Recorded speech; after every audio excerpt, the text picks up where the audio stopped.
And thank you very much for joining us on Good Afternoon Ghana. My name is Aldo Moro. It's a pleasure coming your way on a beautiful sunny day, such as today is Wednesday, the 15th of May, 2024.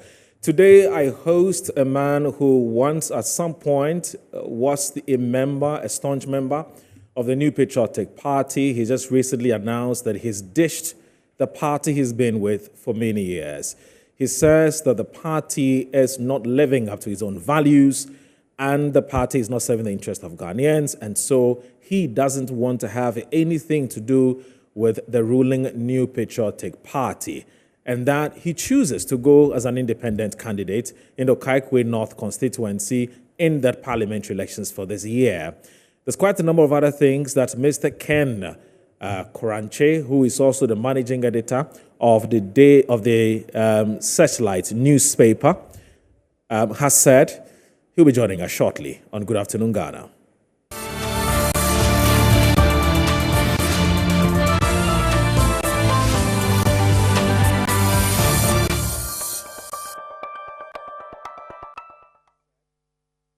Thank you very much for joining us on Good Afternoon Ghana. I did tell you earlier that I have a man who's made the news in the last few weeks after he declared that he doesn't want to have anything to do with the New Patriotic Party anymore. He's been with the party for many years. But he says that having been with the New Patriotic Party for some time now, he recognizes that the party has not lived up to its own ethos, its own values, its own principles. What does Mr. KENNETH Kuranchie mean by that? And why does he want to go independent? What are his chances in Okaikwe North or Okaikwe South constituency, where he's lost twice in the MPP primaries to Issa Fuseni? What makes him believe? What gives him the conviction that he will be able to become the next member of parliament for that particular constituency? All these and more, plus a Supreme Court exercise that he undertook. He took a matter to court, asking the court to basically declare that a former president can't go again because he has expired his term as a former president. He raised some legal argument. If we have time, we can look into that. But for now, it's more to do with his political journey as a Ghanaian and also as a journalist. Mr. KENNETH Kuranchie, good afternoon. Thank you very much for joining us. Good afternoon, Moro. It's a pleasure having you, sir. You don't look bad at all. You look really great. It's been well in the journalistic field, been well in the law field. I just came out of school almost 2 years now, so I've been working. So you've been called to the bar. I've been called to the bar, yes. And so which law firm are you working with? I'm working with a law firm called Regal Manor Chambers. Okay. At East Cantonment. Right. We are near Burma Camp. Okay, so please draw the microphone because we are quite close to Burma Camp. Okay. Yes. I work with a gentleman called Mr. Kofi Boachi. Okay. Yes, not the Kofi Boachi. Not ACP Kofi Boachi, not COP Kofi Boachi. No, not COP Kofi Boachi. It's a different Kofi Boachi. It's a different Kofi Boachi. A quite astute young man and lawyer. Okay. I see. So perhaps congratulations are in order. Thank you. You've been called to the bar. I mean, how was the journey? I mean, learning law and so on and so forth. The journey was tough. I'm a secondary school dropout. Oh, you're a secondary school dropout? I'm a secondary school dropout. Okay. So you completed Form 5 at least? No. You didn't even get to Form 5? I never completed Form 5. So where did you drop out? Where did you drop out? I dropped out around Form 3. Okay. As a student of Opokwara Secondary School. I see. Was? Yes, my father died. There was no money to continue, so I dropped out and came to Accra. Okay. And then somehow I found myself practicing journalism. Which year is this?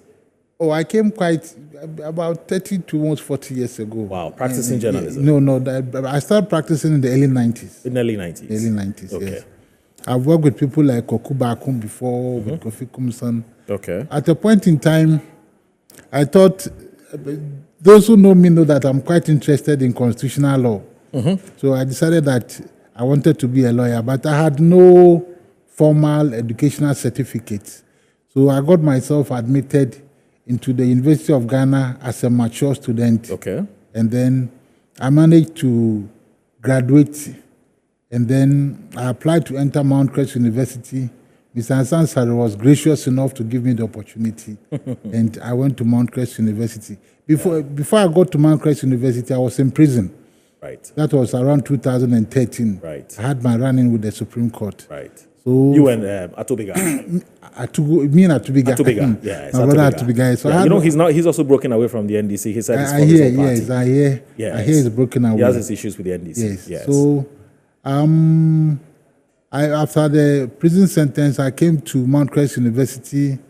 I did 3 years there. Then I sat for the entrance examination to the School of Law at Makola. Okay. And after the first attempt, I was admitted. But I spent quite a number of years at Makola. I think about 5 years or so at Makola. Eventually, I was called to the bar. Okay. How was the journey? Tough. What tough means what? Tough means it was hard to find out exactly what the examiners wanted. It was hard to find out and then to provide what they wanted for them. Eventually, I believe I managed to satisfy them in that respect. And they found it worth it to call me to the bar. So I'm now a member of the Ghana Bar. It was tough. Okay. I see. But you were able to finish, and you finished I was able graciously. to finish, yes. And you're a proud man. Yeah. And so far since you started practicing law, how has the experience been like? It's been a revelation. Okay. It's been a revelation. People don't realize it, but lawyers are gladiators. They don't look it, but they are pugilists. They are fighters. And they are also all trained in the same school. Okay. Okay, I went to Makola. Every student every legal lawyer in Ghana went to Makola or an affiliate of Makola. So we are all trained with the same books, the same principles, the same laws. So we go to court fighting all that we both know. We are all trained in the same respect. So a lot depends on your case. A lot depends on your advocacy. A lot depends on how you manipulate the tools that the school has given you. It's been an interesting journey. I love it. So far. When you hear about people talk about the fact that our judiciary is, of course, you've been a journalist, you've followed all the conversations that have come up about, suspicions about our judiciary not being as independent as we want it. How does that make you feel? I mean, as both a journalist and also as now you're a lawyer, you started going to court. Are you able to place that kind of commentary within the perspective of somebody who's no more just a journalist, but now you're a lawyer? Now you're dealing with the very people whom some people say are not as independent as they would want us to believe.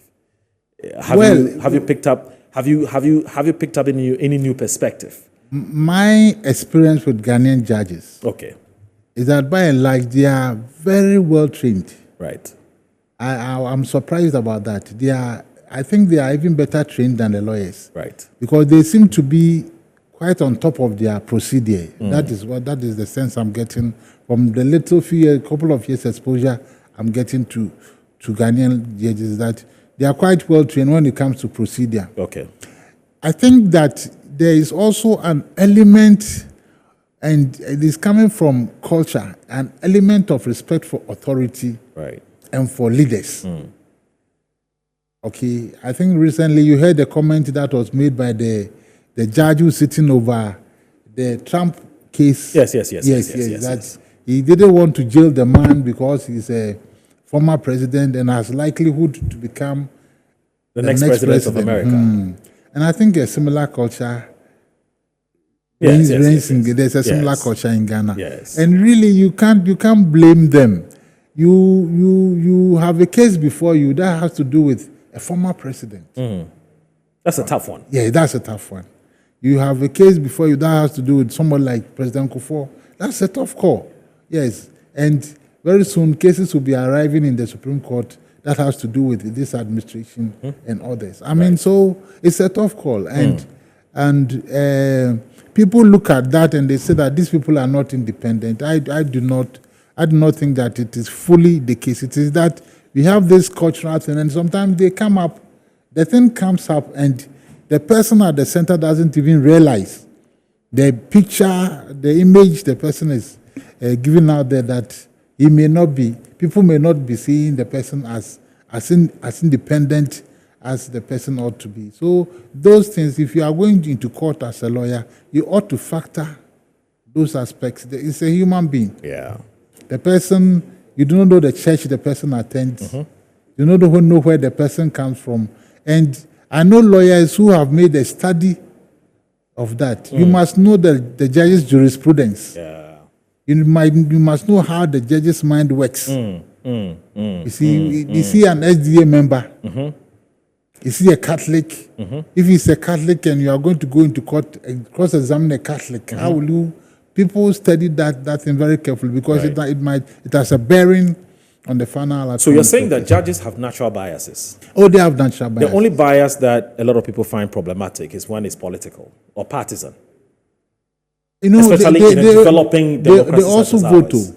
They do. Oh, they vote. But do you think their bias must necessarily hurt the other party even if you were right? Some of them are deeply political. Yeah. They manage to dissociate their politics from the law. From the law. Recently, there was a case to do with an assembly person. Okay. It went before a certain judge. The judge looked at the facts. Said, no, I can't remand this person. I see. And from my mind, they could have been the assemblyman was coming from a specific political party, and I believe the judge has a certain political leaning. But he looked at the facts. Said, let me take the law from where I belong to and deal with what I am supposed. So all of them have something that can make them biased. Okay. But a lot, I think, manage to dissociate themselves from where they would vote at the end of the day. It is there. Okay. And also, don't forget that people also have agendas and systems have agendas. So it can also lead to a certain type of pressure being put on the judge. Some of them will fold. Some of them will stay within the limits. How long have you been a member of the New Patriotic? When did you join the New Patriotic Party? If I recall correctly, it was around 2006 or 2007. Okay. When I drove to the current president, he was then a flag bearer. I drove to him and said, I'm going to be part of you and dedicate my whole life towards ensuring you become president of this country. At the time, he was the Foreign Affairs Minister. At the time, he was... Because remember, he was Attorney General in Kufuor's first term. Second time, he was the Foreign Affairs Minister. Yes, and on his way to become the flag bearer. Yes, he was preparing the ground. He hadn't resigned yet, 2006. Yes, he resigned in 2007. Become the flag bearer of the... So I walked to him and made that. And then from there, I've been flying with the New Patriotic So you became a member of the New Patriotic Party because of Nana Akufo-Addo. Because of Nana Akufo-Addo. He was a principal part of it. He was a principal part of it. I see. And then when you walked up to Nana Akufo-Addo and told him that you were... And also the fact that... Okay. I've always been a free market person. Right. I believe... You're a free thinker. I know a free market. A free market. Yes, person. I believe... in terms of development paradigm. Yes, yes. I believe that the way forward for our country is the marketplace. Right. Yes, I believe in as little government support and intervention as possible, allowing the forces of the marketplace to dictate. Of course, that's the development ideology that the NPP has been preaching. So you found that attractive. That quite attractive. And so you aligned with the New Patriotic Party. I still find it quite attractive. You still find it yes. So in terms of that political ideology, you don't have a problem with. With ideology, you're still a free market person. Yes. So it doesn't matter which political party practices that you can easily align with them. Yes, please. I see. But you were also, so you've been a member of the New Patriotic Party since 2006. Yes. But I also recall that you were very good friends with Alhaji Baturi back in the day. Yes, we have. May he so rest in peace. Yeah, we used to be I remember the Jizoyadzi matter and the role that the two I was part played. of the Just One Shot movement. You know, Just One Shot. Just One Shot was Kwesi Pratt, Alhaji Baturi, Kofi Wayo, myself. I think there was a fifth person. Yes. Back in the day. At the time, I recall. Right. And at the time, I recall the NDC, the MPP thought that you were NDC. Yes. And you actually have had cause to dismiss that, to say you're not NDC, and that you only believed in a certain principle, and so you aligned with that. And so, interestingly, in 2006, you then joined the MPP, and you've been MPP since 2006. Exactly. Till when did you decide that you don't want to be a part of this group anymore? Till I think when I lost the primary. Okakwe South primary. Okakwe North. Okakwe North. Not South, sorry. Okakwe North, yes, that's true. Yes. When you lost the primaries, you're talking that's 2020? Oh, recently. Oh, the recent one, 2023, just last year. Yes, please.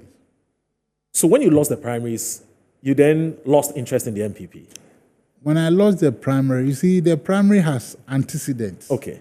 It has antecedents. I Right. think as a person, I'm very careful about associating with certain nuances and certain influences. And what I got out of that process is that when an organization is prepared to overthrow its own law and rules and regulations that other people have striven to live by, it becomes a problem. You see, ahead of the primary, the party set up, the party has a constitution. The party then set up certain rules and regulations that has to be lived up to. And then the party just picked up this set of rules and regulations and threw them out of the window. So ahead of the primary, I set that one in that if because the party had undermined its own rules and regulations, the outcome were not to be as I favored, I'll walk away. It will be time to move on. But why didn't you appeal if you felt that the right things or the right procedure processes were not followed? Why were the rules? Why didn't you appeal? Why were the rules of bond? Yeah, but it's a human institution. No. People No, have the tendency to break the rules, but then you have to appeal and make sure that you go through the processes in making sure that justice is served. You see, we use the excuse of it being a human institution and get away with murder. We get away with, it's a human institution, so people are littering. People are engaging in open defecation. It's a human institution. Somebody just knocks your car off the road. It's a human institution. Somebody gets you killed. You sacrifice. You pay all that you have to pay. Do all that you have to do to remain within the rules, and somebody brings the law and says it's a human institution. What happened was a political decision that was taken by some people. It was a political decision? Yes. To make sure to that undermine Issa the process. Husseini becomes the parliamentary candidate. It's not the parliamentary candidate now. Yeah, yes. Who used to be the KPM? He's still the She's still the MP. Yes, yes. That in itself is another matter that some lawyers have raised issues. But she's still the MP, of course, sitting MP, even though Sami Oku is going there. Yes. So she's the MP for one constituency, but a parliamentary candidate for another constituency. Okay, it raises some issues, but that's not the focus of our conversation. So you mean that the internal processes were rigged to favor a certain candidate? See, the rules and regulations were thrown away of our nation. Our nation, yes, is that the constitution is that you must have stayed in the constituency for a certain number of years. Of at least 5 years out of the preceding 10 years. Yes. You must have been associated, lived in the constituency. Yes, to qualify you to file. Law. Yes. Yes. Does not live up to. The party itself says that you must have served the party in the constituency for at least 2 years. It does not live up to. You understand? See. So if you have an organization that blatantly decides to do as they did, I personally, I don't think I'm going to belong there. So you're saying that per the experience that you went through as an aspiring member of parliament, you're saying that the NPP as a political organization is a lawless organization? They don't abide by their own rules in my case, at of course, based on your own experience. Yes, it's a lawless. Yes, and you don't want to belong to an organization that's lawless, that does not abide by its own rules and regulations, because you cannot live in a jungle. Today, basically, that's the point you're making. Today, as I'm talking to you, yes, I've dragged former presidents to the Supreme Court. Yes. On the Constitution. Yes, based on the Constitution. We'll talk on the about Constitution. that. I'm coming. I'm coming. On the Constitution. You just want to make a point, yes, okay. Yes. In a month or so before then, I'll be going with a special prosecutor.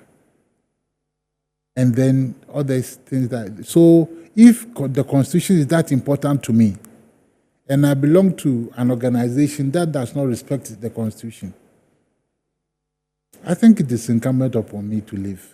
So you're a man of law. You're a man of rules. You're a man of regulations. If this nation were just to allow laws to work, this nation will be a much different nation. Just allow the law to work. I see. But isn't this, yes, understand if what you're saying is anything to go by, which is that the rules were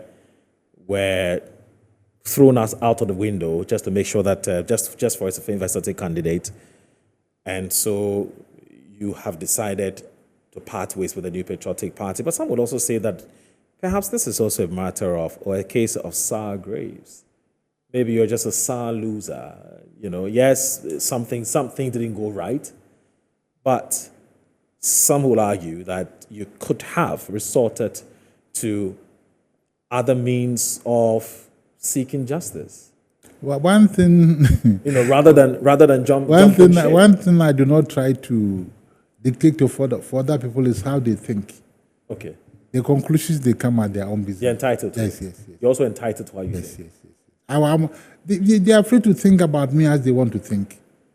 Should I force my opinion of myself on them? No. Whether it's a fact or not is another matter. I don't think it's a fact. It's not sour grapes. It's because I believe that I have something to offer the constituency. The constituency, the people of Ghana as a member of parliament. And achieve something there. Because you see, people think that it is to better my financial situation. How much do I eat? Because I'm not a naturally avaricious person who believes so much in money. Before we came here, we were having a conversation. Money has never been so my followers, I tell them that, look, if we get there and there's money there, the money will get to you. But really, that is not the reason why I'm in public life. If it was about money, I will continue practicing law because it has a lot of potential. I've been there less than 2 years, but I believe... You're already seeing... Yes, the potential. You're seeing something ahead. The thing with law is that people come to you to assist them to solve their problems. True. And some of these problems are big problems. Zoom Lion can come to you. Zoom Lion has lawyers. Yes, he has lawyers. Yes. He can come because he has problems. And all those bags of will be at stake. and there are plenty of them in town who are looking for, as I said at the beginning, we are gladiators. Lawyers are trained gladiators to fight for causes, other people's causes. Yeah. So that is what we do. And the other people who come to us, some of them come with no money, some too come with money. So if I were to pursue the law, and my object is a Land Cruiser, I'm sure that in a few months, a few years, I'll be riding in one. I've also been practicing as a journalist some time now. For many years, yes. And because if I look at the amount of money that I've taken out of the newspaper to invest in politics, if I had allowed that money to remain in the newspaper and grown the newspaper, I would have been one of the biggest publishers in Ghana today. The paper brings advertising, revenue, we take and then we invest in the politics.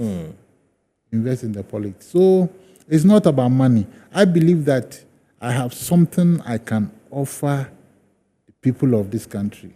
And being a member of parliament is an instrument. I believe that I can use the member of parliament position to try to improve the lives of my people in the constituency. That is what this battle is about.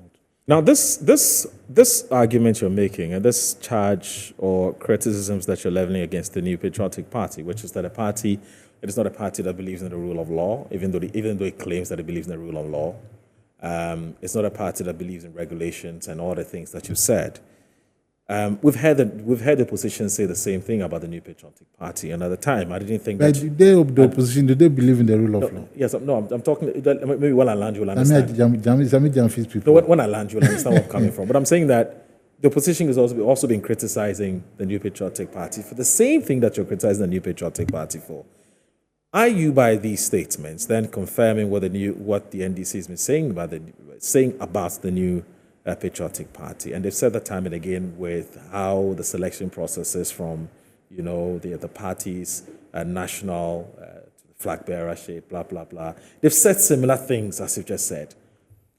At the time, I'm sure you disagreed up until you decided to contest the seat this time round, last year. And as you were saying, you witnessed it yourself, where the rules were put aside just to favor a particular candidate. Aren't you, by these charge or these allegations or criticisms that you're leveling against the NPP, then giving some kind of an ammunition to the NDC, or at this juncture you don't care really because you're not a member of the NDPP anymore? No matter what you do, somebody will benefit. Somebody called me and said, "You are still with John Mama in the Supreme Court." I said, "Yes." "And you have left the NPP?" I said, "Yes." "But if the Supreme Court accepts your argument, NPP will benefit, and you are still pursuing drop the Supreme Court case." That's what the person said. Yes, drop the Supreme Court case. Yeah. I said it is not about that. It's about constitutional development. Somebody will benefit, yes. Okay. It is about the fact that I want to raise the standard of respect for rules in the ruling party. If by that the opposition party benefits, no problem. But I'm saying that the opposition party should live up to rules and regulations itself. And when it had power in this country, we saw many instances. Recently, a leading official of the NDC who was given funds to manage on behalf of the poor just stole the funds, squandered the funds. As I talk to you today, a court of law found this lady guilty. As I talk to you today, this party had not found it morally responsible to apologize. And for me, people should be whipping them with it. Because NDC should have been the first political organization to say we are sorry about, what's the name, Tamaklo? Was it setting up Tamaklo? But actually what I was referring to was not necessarily about public officials and how they've conducted themselves. I think I was referring more to party internal operations. That's what I was referring to. When you refer to law, I know it cuts across different rules and regulations. So I'm just saying that this one more has to do with internal contest. Yes. And I was referring to how the NDC has been very critical of the NPP on how they've gone about the internal contest, and how they have favored certain candidates. The NDC, whose officials are alleged to have been shooting guns at polling stations, registration centers. So your argument is that because the NDC themselves are not... No, we should. You see, these institutions, they don't respect law. Right. Rules and regulations. But does it okay, so for instance, today if the NPP accuses the NDC, or if you decide to accuse... No, but hold on a second. If you decide to take somebody on, should somebody be asking you about what moral authority you have? You can. Okay. You can. But does it take away the substance of what you're saying? It doesn't take the substance. Yeah, that's the point I'm making. You see, you are speaking on rules and regulations. Yes. Let's test you. Which is you're equally guilty. Yes. But don't people escape? Don't we use this to make people escape all the time with this? Oh, you're also guilty. And so then people then hold back in taking somebody on because they feel that, oh, if I take the person on, somebody will also ask, where is your moral standing? When a judge is giving a judicial decision, yes, the judge moves from point to point to point, sifts through, and eventually will arrive at the nugget of the decision and then render a decision. Okay. I think that I've raised an issue about rules not being applied in the MPP. The NDC has raised a similar issue. So the judge will take the MPP issue and analyze and apply. Okay. Then who was speaking? The NDC or KENNETH KURANCHIE. Take the same principles, analyze and apply. Okay. And then he was turned around to criticize the NDC. Take the same principles and apply. Okay. End of the day, when you do the summing up, you will see where to take the case and get. And for me, the sum total is that we should all be encouraged to live up to rules and regulations just in case of all kinds. Right. Just in case you just joined us, I'm talking to Mr. KENNETH KURANCHIE of the Daily Searchlight newspaper. He's the managing editor of that newspaper. Ken Kuranchie recently announced and publicly declared that he doesn't want to have anything to do with the New Patriotic Party again. He's ditched his own political party. He said he's parted ways. He's divorced his own political party because the political party that he belongs to does not respect the rules and regulations and has not lived up to his own values. And so he doesn't want to have anything to do with the party again. And since then, he's been making the news. Everybody's talking about Ken Kuranchie. So this afternoon, we've been hosting him. We've been talking to him to explain to us what went into how or when did he come to that realization. And when he says he's left the political party, is it some kind of a temporary leave? He's going to go back, or absolutely nothing is going to get him to go back? And that's what we're going to ask him. And also we'll ask him about whether he's informed the party leadership officially, or he's just said it, he's just declared it publicly and that's it, and also how he intends to win the Okaikwe North constituency as an independent candidate, and whether indeed he has anything to do with Afafranto, movement, which is the movement for change, which is now they are now movement for revolutionary change. That's who they are now. Whether he has any relationship or anything to do with them. So let me just share this WhatsApp line for those of you who want to join us and express your thoughts on the program. Is 0244 262 314 0244 262 314 0244 262 314. So that's the WhatsApp line. Please send us a WhatsApp. What do you want to find out from Mr. Ken Kuranchie? He's also a private legal practitioner. He was called to the bar 2 years ago. And so he's not just a journalist, he's also a private legal practitioner and a politician. How do you, before we get back to whether you've informed the party leadership and what they make of what you've just said, what do you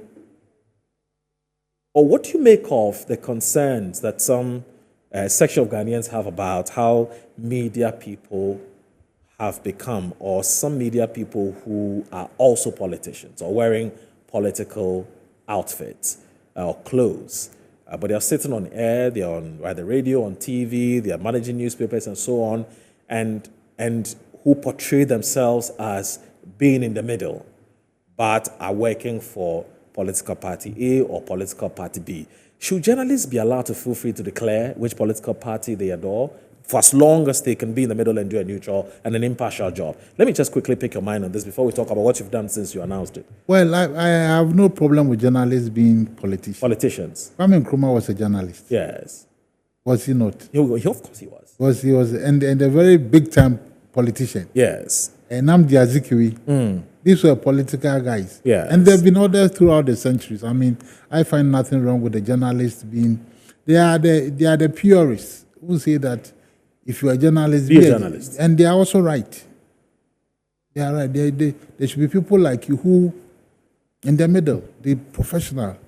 But if a journalist is an advocate for... Because I've told you, I believe in freedom... of association.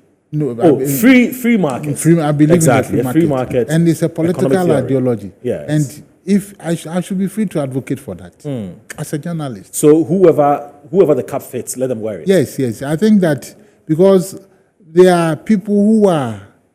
The Communist Party has journalists who are communists. Yes. So then why don't you declare it? Why do you pretend you're not? Some declare, some do not declare. For me, what we should be doing is also be looking at the content of their output. Okay, not necessarily also, what they say they are. And also allowing themselves to be criticized. That is very important. Okay. Once you are giving out, you should be prepared to take. Yes, you should be prepared to be put on the burner to be analyzed. To be analyzed. Right. Okay. You see, because there are people like you who want to be in the middle, will not declare for any political cause. Right. And then somebody is in the middle, but I would go advocating for free economics and that sort of. You should be able to say that if he's speaking this way, you should understand. Yeah. Because he is a supporter of this. No, by that logic, or that parity of reasoning, are you then suggesting that if I said that I'm a sociologist, I'm a social democrat, then somebody should quickly pigeonhole me politically and say I am at the NDCP and CPP You have or GCPP. have Or a- if I said I'm a conservative, I'm a conservative or I'm a free market person, then somebody should politically pigeonhole me and say I'm MPP. It's that the logic. you see, there's MPP, Yes, and then there's the free market, conservatism, that sort of thing you are absolutely. talking about. Or right of center. The elephant thing. Yes, is right there. of center. They are not exactly the same. The same, right, They are not the same. right. They are shades. Yes. But somebody can say that if you take Moro, he's a bit gray. Okay. Yes. You understand? I get it. Yes, he's a I mean, bit, just like the socialism yes, and the social democrats. somebody can and say there's that communism. he's a bit right of center or left of center or Yes, whatever. yes. So somebody can take you and not say you are MPP, but on particular topics you are likely to share the views of the MPP. I see. And no problem with that. But okay. But you make a very important point, which is separate what the person believes in from the person's output. Unfortunately, not many people would be prepared to do that, would they? I mean, once you say this is where you belong. I mean, in the case of you, I've been reading your newspapers, and I read the content of your newspaper. You seem to be hitting right and left. However, the fact that you've declared to be MPP, that then would jaundice somebody's appreciation of what you do. You will not look at the newspaper at all. Exactly, just because you declared that you're MPP. So that's the downside of publicly declaring where you belong, right? You will not look at the newspaper at all. I say look at the newspaper. And not me. then look at me, look at my product, find out what is wrong, what could have been done better.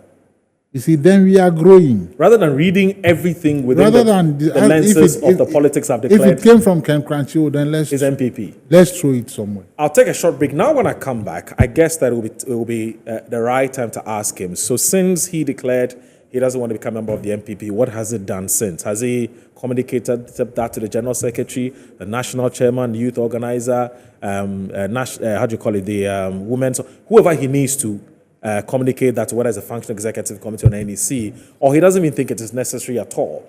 And what is next for him? Has he even received any call? How does his family feel about this decision? Is he getting calls from the top echelons of the party for him to rescind his decision, etc., etc.? So those are the kinds of conversation. Whatever. And then he's going to tell us why he will be the man to beat in this year's elections as far as Okakwe North is concerned. Stay tuned in.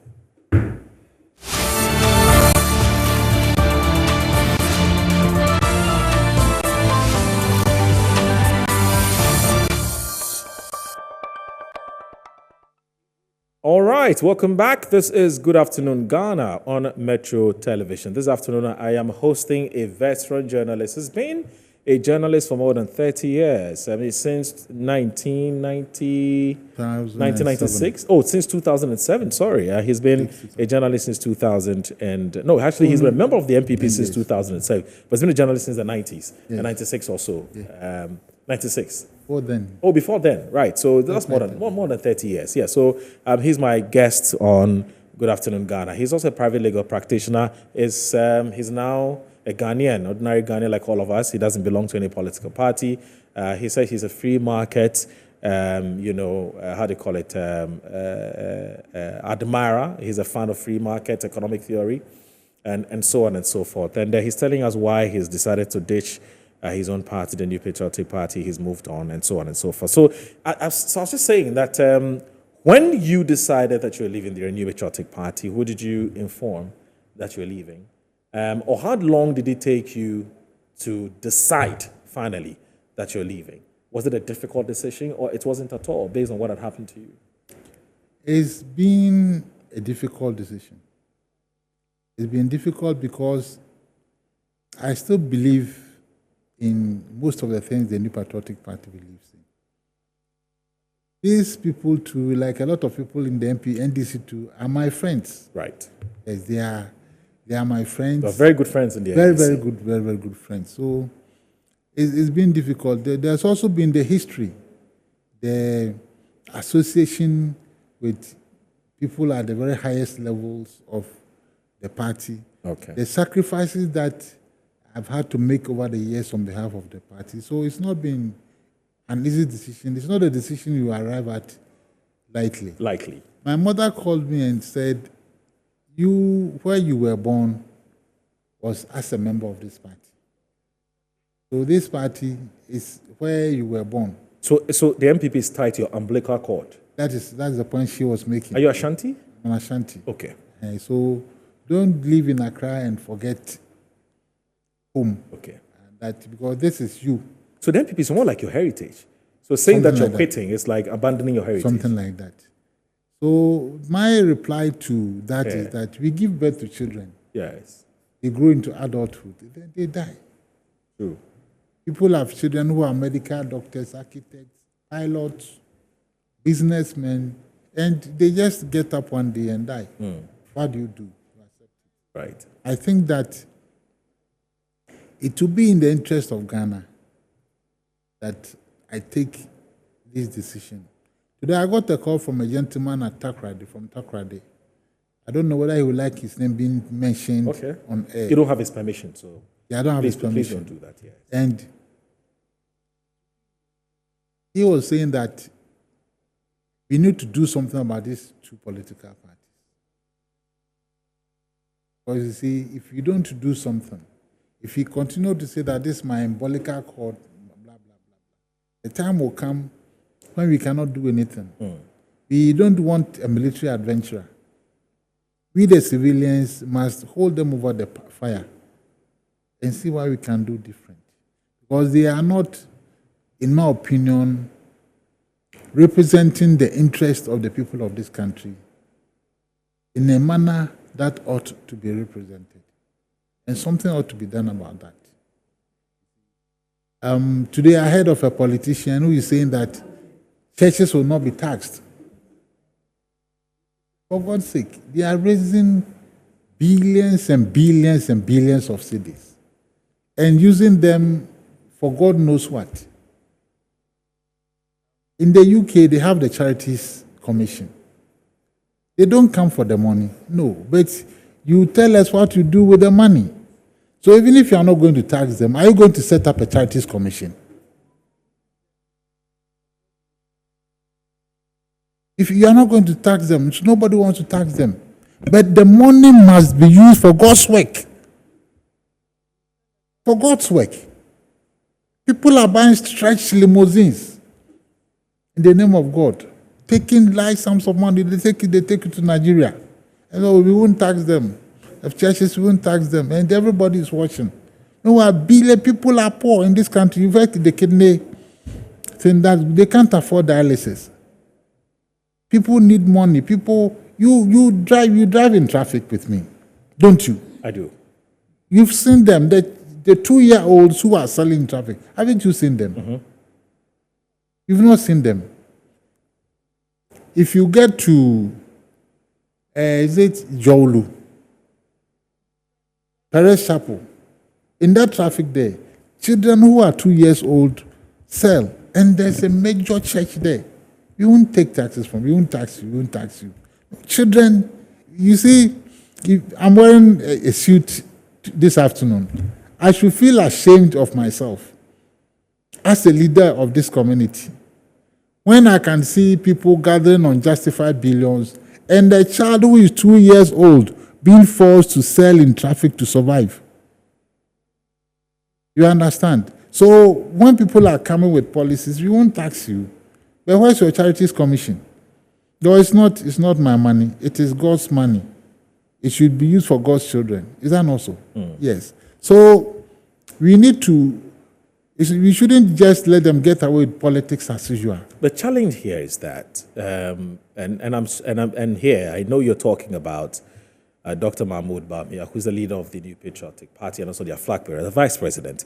I know you're referring to his policy or his promise not to tax churches should he become president of this country. The explanation I've heard from the camp of the vice president is that the church is doing so much. The church is building schools. So Mensa Otabil is built Central University College. You've had Duncan Williams' church, Action Chapel. They've put up, I think, a school or so, not too far from the church. And they give a litany of these churches that are built, have put up schools and hospitals and so on and so forth. Now, these are facilities or infrastructure that should have ordinarily been put up by the government. But because they are partners in development, they are taking some of the burden off the government. Government has a responsibility of supporting them. Government has the responsibility of easing the burden on them by making sure that they are not taxed. How is this a problem? By parity of reasoning, we should stop taxing private schools. No, let's stop taxing private schools. How do you mean? Because they are providing schools. The churches are providing schools. Yes. The private people too. They are not taking free money. But they are also providing schools. No, I get the point you're making. Yeah, so those people... So they actually run the business. That's the point you're making. Yeah, they deserve more free taxes than the churches. Well, you mean the impression that's been created is that these churches are putting up these facilities and are offering free services. They are not offering free services. They are taking money. They take money. It's business. I haven't been to Pentecost University. I haven't been there physically. I've seen it virtually. Ask about the fees. All these institutions you've mentioned, they charge. The people don't go there for free. It's a businesses they say. These are businesses they set up. You get the point I'm making. I'm saying that if they are going to set up schools, go to the Charities Commission and say that I'm taking this money, I'm going to use it for schools. And then you declare your salary and everything to the Charities Commission. So you find that policy proposition problematic? I think that he has no business, you see, he has no business going around saying that you won't pay taxes under my administration. He does not dictate dictate tax policy. That's dictated by Parliament. Is that not so? You will take it to Parliament and you give justification why. You will take away this, you give you that. You don't go about promising. You know something. But whatever tax policies the government... We owe so much money that we are unable to pay our debts. That's a fact. Am I lying? It's a fact. We owe so much money, we are unable to pay our debts. And then you have a leading political candidate going about promising free. Free this and free this and free that and free that. Committing us to programs that are horrendous and horrific. The other day I heard him saying that he will set up a plant pool for mining. For God's sake, every single water body in this country has been destroyed by mining. Call it illegal or whatever. And he's talking about a plant pool for using public funds. Because you want votes. You find that problematic? I think that we should hold these politicians to account. Him and the other, my brother, my friend. Who on this case, I don't want to start this afternoon because he's promising and saying nothing of relevance. He's just going about being a fun guy. See, let's talk about, you've been raising issues about you said the MPP NDC. It's time for Ghanaians to move beyond these two political parties. But then the other question somebody will ask is, if you had won the Okaikwe North primaries and had been declared the member of the parliamentary candidate of the NPP in that constituency, you won't be saying the kinds of things you're saying. Because the NPP will rein you in. I'll be taking the same views to Parliament. And that's the difference.